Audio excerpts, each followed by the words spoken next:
സഭാപ്രസംഗകൻ 9-ാം അധ്യായം 1 മുതൽ 18 വരെയുള്ള വചനങ്ങൾ. നീതിമാനെയും ജ്ഞാനിയെയും അവരുടെ പ്രവൃത്തികളെയും ദൈവം നിയന്ത്രിക്കുന്നുവെന്ന് ഞാൻ ആഴത്തിൽ ചിന്തിച്ചറിഞ്ഞു. അത് സ്നേഹപൂർവമോ ദ്വേഷപൂർവമോ എന്ന് മനുഷ്യൻ അറിയുന്നില്ല. അവൻ്റെ മുമ്പിലുള്ളതെല്ലാം മിഥ്യയാണ്. എന്തെന്നാൽ നീതിമാനും നീചനും സന്മാർഗിക്കും ദുർമാർഗിക്കും ശുദ്ധനും അശുദ്ധനും ബലിയർപ്പിക്കുന്നവനും അർപ്പിക്കാത്തവനും നല്ലവനും ദുഷ്ടനും ശപഥം ചെയ്യുന്നവനും ചെയ്യാത്തവനും ഗതി ഒന്ന് തന്നെ. എല്ലാവർക്കും ഒരേ ഗതി വന്നു ചേരുന്നത് സൂര്യന് കീഴെ എല്ലാ പ്രവൃത്തികളിലും അടങ്ങിയിരിക്കുന്ന തിന്മയാണ്. മനുഷ്യഹൃദയം തിന്മ കൊണ്ട് നിറഞ്ഞിരിക്കുന്നു. ജീവിതകാലം മുഴുവൻ അവർ ഭ്രാന്ത് കൊണ്ട് നിറഞ്ഞിരിക്കുന്നു. അതിനുശേഷം അവർ മൃതലോകത്തിലെത്തുന്നു. എന്നാൽ ജീവിക്കുന്നവരോടൊപ്പം എണ്ണപ്പെടുന്നവന് എന്നിട്ടും പ്രത്യാശയുണ്ട്. ജീവനുള്ള നായ് ചത്ത സിംഹത്തേക്കാൾ ഭേദമാണല്ലോ. കാരണം ജീവിക്കുന്നവർക്കറിയാം തങ്ങൾ മരിക്കുമെന്ന്. മരിച്ചവരാകട്ടെ ഒന്നും അറിയുന്നില്ല. അവർക്ക് ഒരു പ്രതിഫലവും ഇനിയില്ല. അവരെക്കുറിച്ചുള്ള സ്മരണ അസ്തമിച്ചിരിക്കുന്നു. അവരുടെ സ്നേഹവും ദ്വേഷവും അസൂയയും നശിച്ചു കഴിഞ്ഞു. സൂര്യന് കീഴെ ഒന്നിലും അവർക്ക് ഇനിമേൽ ഓഹരിയില്ല.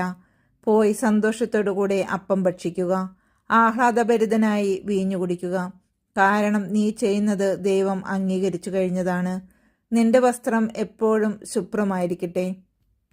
നീ തലയിൽ എണ്ണ പുരട്ടാതിരിക്കരുത്. സൂര്യന് കീഴെ ദൈവം നിനക്ക് നൽകിയിരിക്കുന്ന വ്യർത്ഥമായ ജീവിതം നീ സ്നേഹിക്കുന്ന ഭാര്യയോടൊത്ത് ആസ്വദിക്കുക. കാരണം അത് നിന്റെ ജീവിതത്തിൻ്റെയും സൂര്യന് കീഴെ നീ ചെയ്യുന്ന പ്രയത്നത്തിൻ്റെയും ഓഹരിയാണ്. ചെയ്യാനുള്ളത് സർവശക്തിയോടും കൂടെ ചെയ്യുക. എന്തെന്നാൽ നീ ചെന്നു ചേരേണ്ട പാതാളത്തിൽ ജോലിക്കോ ചിന്തയ്ക്കോ വിജ്ഞാനത്തിനോ അറിവിനോ സ്ഥാനമില്ല. സൂര്യന് കീഴെ ഓട്ടം വേഗമുള്ളവനോ യുദ്ധം ശക്തിയുള്ളവനോ അപ്പം ജ്ഞാനിക്കോ ധനം ബുദ്ധിമാനോ അനുഗ്രഹം സമർത്ഥനോ അല്ല ലഭിച്ചിരിക്കുന്നതെന്ന് ഞാൻ കണ്ടു. എല്ലാം യാദൃശ്ചികമായി സംഭവിക്കുന്നതാണ്. തൻ്റെ സമയം മനുഷ്യന് അജ്ഞാതമാണ്. മത്സ്യം വലയിൽ അകപ്പെടുന്നത് പോലെയും പക്ഷികൾ കെണിയിൽ കുടുങ്ങുന്നത് പോലെയും കഷ്ടകാലം വിചാരിക്കാത്ത നേരത്ത് മനുഷ്യമക്കളെ കൊടുക്കുന്നു. ജ്ഞാനിയും ഭോഷനും.